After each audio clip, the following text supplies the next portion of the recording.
In this lesson, we'll continue our discussion of connective tissue proper by taking a look at fascia. So we know from previous discussions that connective tissues in the body are basically providing strength, they provide stability, they hold our organs in place, and they even provide roots for blood vessels and nerves and lymphatic vessels.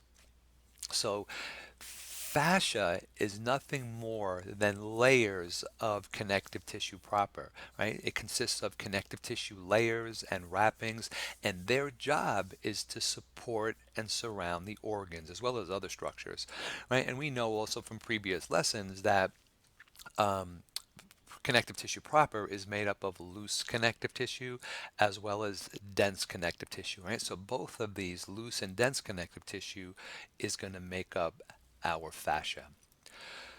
So we're going to divide our fascia into three types: superficial, there's going to be deep fascia, and then something known as subserous fascia.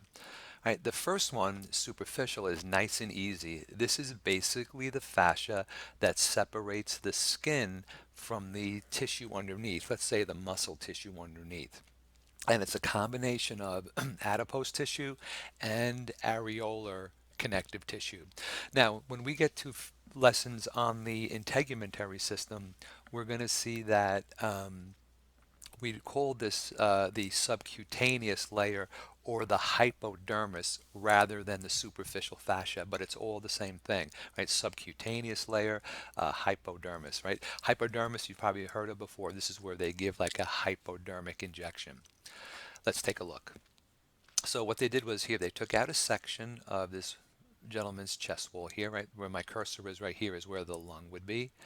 And we could see now this hole from where the skin all to way where the lung would be over here where my cursor is. This is going to be the whole body wall in between. So this darker purple here kind of represents the epidermis. The pinkish color right here is the dermis, right? So those are the two layers of the skin. Now, see this yellowish area right here? This is the superficial fascia, right? This is predominantly fat and areolar tissue. And again, it kind of allows our skin to kind of glide over the muscle below. All right, so superficial fascia we see between the skin and the underlying tissues. It's predominantly made up of areolar tissue as well as adipose tissue. And like I said, when we get to the integumentary system, we're going to call it the subcutaneous layer or even the hypodermis, but it's all the same thing. Now, the deep fascia is the second type of fascia. This consists of sheets of dense connective tissue.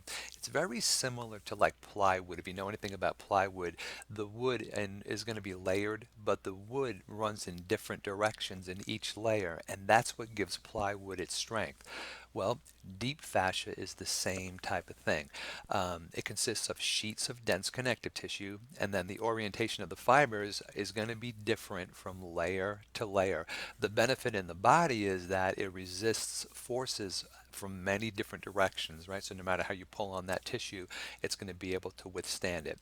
So deep fascia we see a lot as you go on in your studies and study, the things like the kidney, the adrenal glands, different organs. They're going to have a capsule around them. They contain this deep fascia. The perichondrium, which is the connective tissue around the cartilage. Periosteum, the connective tissue or the fascia, I should say, around the bone. This deep fascia also surrounds muscles. Right? It's bound to the joint capsules, tendons, and ligaments, and it really just kind of holds things together really, really nicely. So let's go back to this picture here. So just to review, we had the skin. Here's going to be the superficial fascia. Now see this kind of gray membrane right here and then muscle and then another gray membrane and then muscle. This is representing the deep fascia that's surrounding the muscle or even separating the muscle. And you may know this too if you ever had like a chicken cutlet or a steak, that type of thing. Um, when you cut the meat, sometimes there's like a looks like a kind of a grayish kind of saran wrap in the muscle and the meat. That's the deep fascia. Okay, so that's going to be our deep fascia. Now, Since this picture here is up against, or this section they took out is up against the body cavity, there is another fascia known as the subserous fascia. This is predominantly areolar connective tissue, and it's basically found between the serous membrane, in this case it would be the pleura, and the deep fascia that lines the internal body cavities. And basically that allows the say the chest wall in this case to move without distorting the internal organs of the lungs, by having this fascia. So if we take a look here, let's say where my cursor is, this is where the lung would be. Right, then the pleura would be like the black line. That purple right there would be the areolar connective tissue. And again, so now as this chest wall moves as we breathe in and out, it's not distorting the lung at all. Okay, so now this fascia here, this subserous fascia, we wouldn't see in the arm, right? We wouldn't see it in the lower limb. That's because there's no body cavities in those structures. We would only see the subserous fascia when there's a body cavity, such as the pleura, the peritoneal cavity. Okay, so that concludes this lesson on the fascia.